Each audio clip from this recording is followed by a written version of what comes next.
सुप्रभातम बच्चों।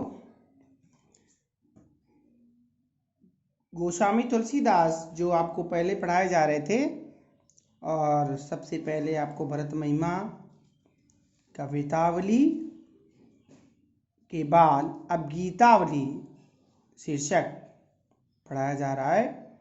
आप अपनी पुस्तकों को खोल लीजिए और गीतावली शीर्षक निकाल लीजिए। गीतावली शीर्षक पर आप ध्यान दें। देखें, जो पे हो मातु मते मोई हो, थो जननी जग में या मुख की कहाँ काली माधे हो। क्यों हो आज होत सुचि सपतनि को न मानी है साची। महिमा मृगी कौन सुकृति की, खल बच बिसिका न बाची।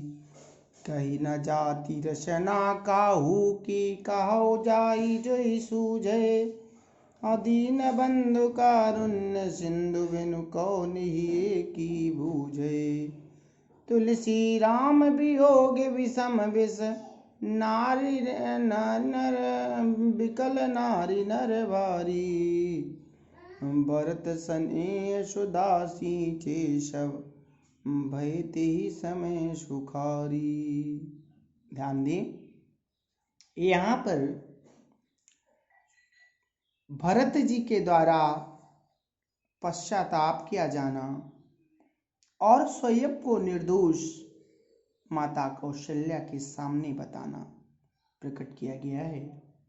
भरत माता कौशल्या से कहते हैं कि हे माता कौशल्या, इस घटना चक्र में मेरा तनिक भी हाथ अगर रहा हो तो मैं इस संसार में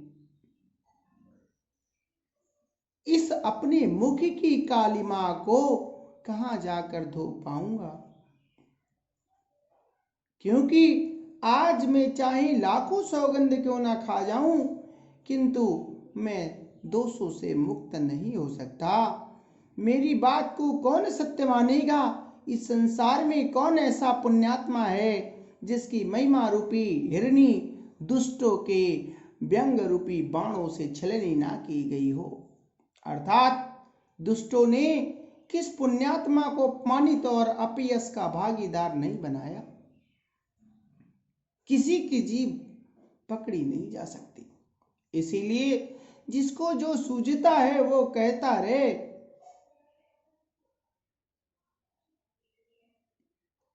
और कहता जा रहा है, किंतु करुणा सागर दीनबंधु राम के बिना मेरे हृदय की बात और कौन समझ पाएगा। तुलसीदास जी कहते हैं कि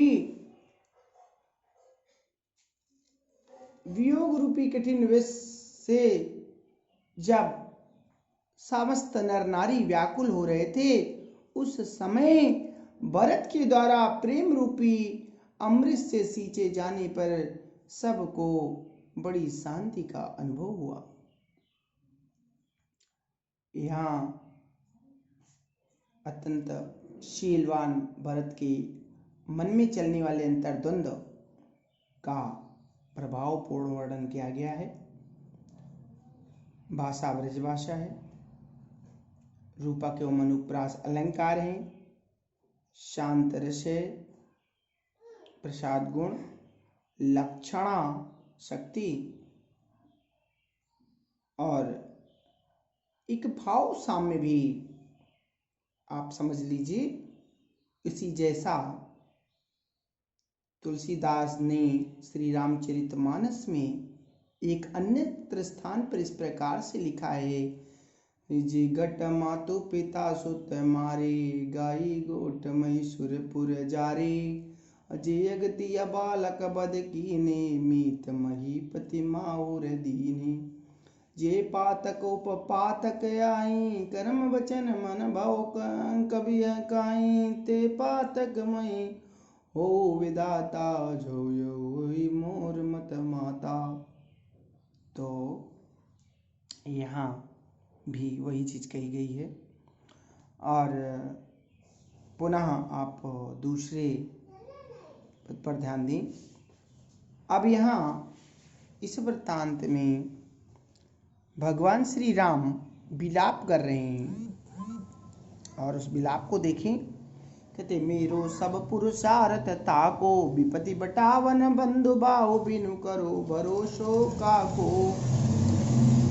सुनु सुग्रीव सोचो मो पर फिर्यो, बदन विधाता ऐसे समय समर संकट हो, तजो लखन सो भ्राता। गिरि कानन जई है शाखा, मृग महो पुनि अनुज संगाती। वही है का विभीषण की गति रही, सोच भरी छाती। तुलसी सुनि प्रभु बचन बालु, कपि सकल बिकल हारे। जामवंत हनुमंत बोले तब अवसर जानि प्रचारे। ध्यान दें, यहाँ श्री राम विलाप कर रहे हैं उस समय जब लक्ष्मण को मेघनाथ द्वारा शक्ति बाण का उपयोग करके मूर्छित कर दिया गया था, और राम लक्ष्मण के वियोग में विलाप करते हुए कहते हैं कि मेरा सारा पुरुषार्थ व्यर्थ चला गया। राम बिल्कुल एक सामान्य व्यक्ति की बात इस समय विलाप कर रहे हैं, और सारे उपस्थित जन जितने भी वहां पर हैं उनसे कहते हैं कि मेरा संपूर्ण पुरुषार्थ व्यर्थ हो गया, थक चुका है। क्योंकि विपत्ति को बांटने वाली भाई रूपी भुजा के बिना अब मैं किसका विश्वास करूं। पुनः वो सुग्रीव की ओर संबोधित करते हुए कहते हैं कि हे सुग्रीव सुनो, मैं सच कहता हूं कि मुझसे विधाता ने मुंह फेर लिया है। इसलिए इस विपरीत समय में जब कि युद्ध का संकट सामने उपस्थित है, मैंने लक्ष्मण जैसे भाई को खो दिया। अब क्या होगा?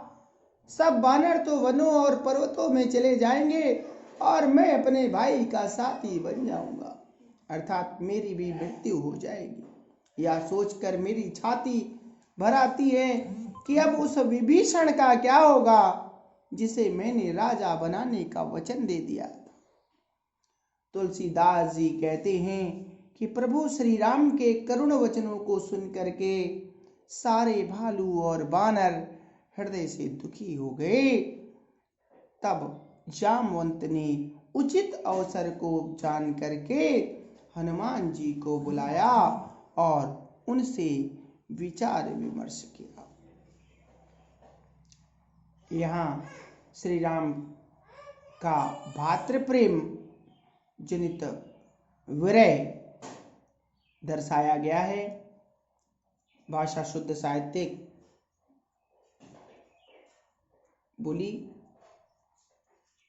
ब्रजभाषा है,